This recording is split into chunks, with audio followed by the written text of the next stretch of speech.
Hello friends, I am Rishabh doing MBBS from NMCH Patna. आज मैं ये वीडियो लेकर आया हूँ क्लास 11th के chapter number 1 the living world का कुछ की NCERT के लाइन से मैंने ये क्वेश्चंस बनाया है। कुछ 10 क्वेश्चंस है। ये ट्रूली NCERT के लाइंस पे बेस्ड है। ठीक है, तो इससे ये पता चलेगा आपने कितने अच्छे से NCERT पढ़ी है और क्या क्या चीज़ आपने इग्नोर किया है। चलते अपने पहले क्वेश्चन की ओर। पहला क्वेश्चन है which is the ultimate defining characteristic of living organism, मतलब लिविंग ऑर्गेनिज्म को सबसे अच्छे से कौन डिफाइन करता है।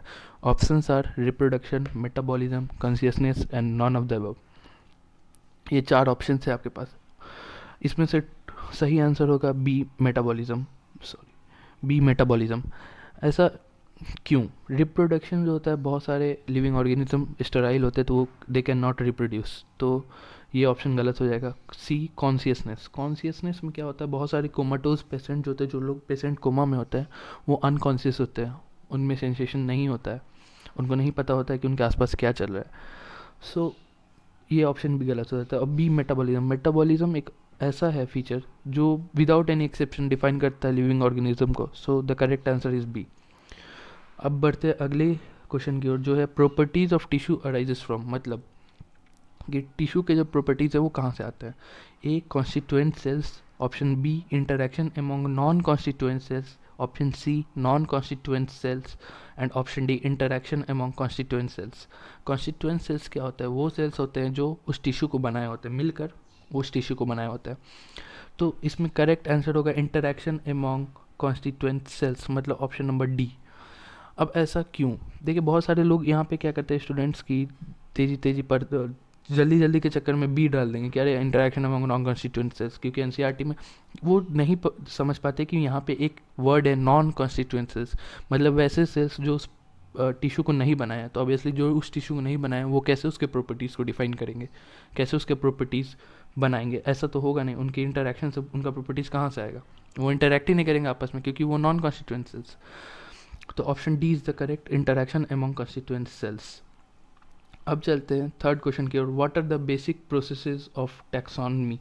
टैक्सोनॉमी का बेसिक प्रोसेसेस क्या है?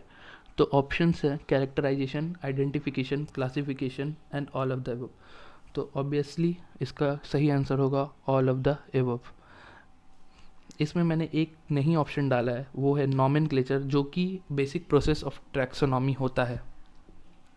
ठीक है, तो बेसिकली 4 प्रोसेस होते हैं, characterization, identification, classification and nomenclature.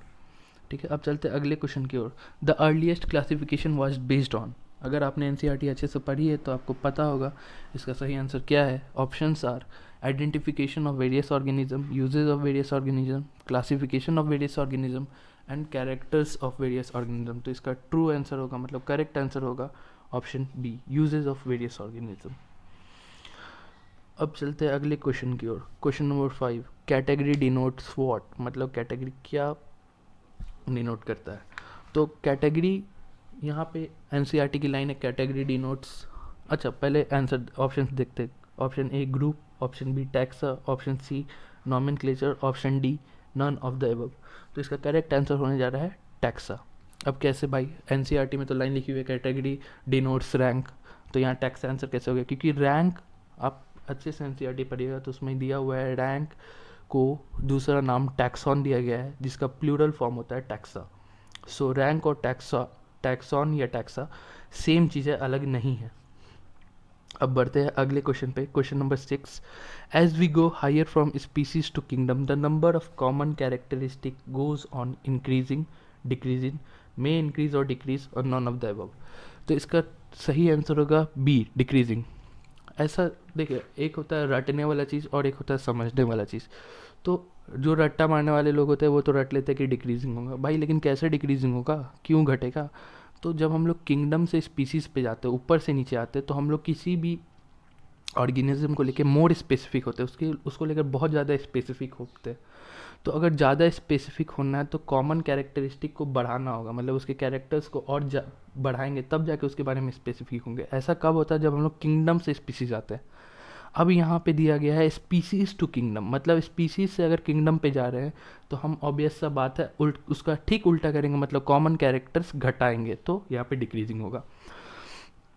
अब बढ़ते हैं अगले क्वेश्चन की ओर, जिसका क्वेश्चन है where is Indian botanical garden located. मतलब इंडियन बोटेनिकल गार्डन कहाँ है? तो भाई ऑप्शन है लखनऊ, हावड़ा, दिल्ली, मुंबई। तो इसका सही आंसर सबको पता होना चाहिए, हावड़ा होगा।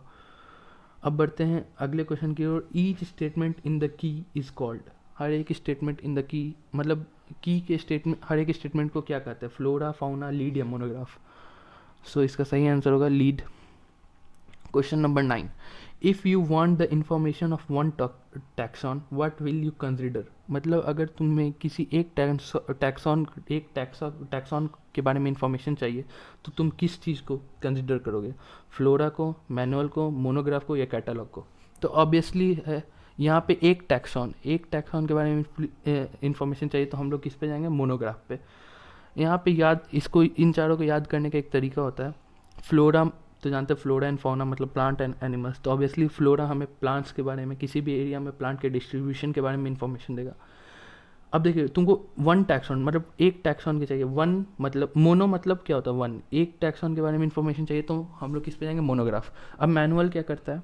इसको याद रखने का एक निमोनिक्स होता है। जैसे कि घर में कोई भी सामान हम खरीदते हैं तो उसका एक मैनुअल होता है, कोई भी इलेक्ट्रॉनिक सामान। तो मैनुअल में क्या होता है कि उस इलेक्ट्रॉनिक सामान के बारे में सारा इन्फॉर्मेशन होता है।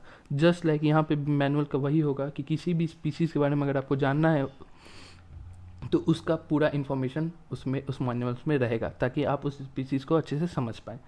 अब पढ़ते हैं आखिरी क्वेश्चन की ओर, जो है from the following which not the content of herbarium sheet. Option है collector name, local name, date and time of collection, और चौथा ऑप्शन है बोटैनिकल नेम।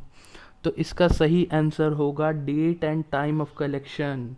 एनसीईआरटी में आपने अच्छे से पढ़ी होगी तो ये आपको लगेंगे, अरे यार कुछ लोगों को लगेंगे ये चारों ऑप्शन सेम है। नहीं, सेम नहीं है। एनसीईआरटी में दिया हुआ है date and place of collection, और यहाँ पे ऑप्शन है date and time of collection.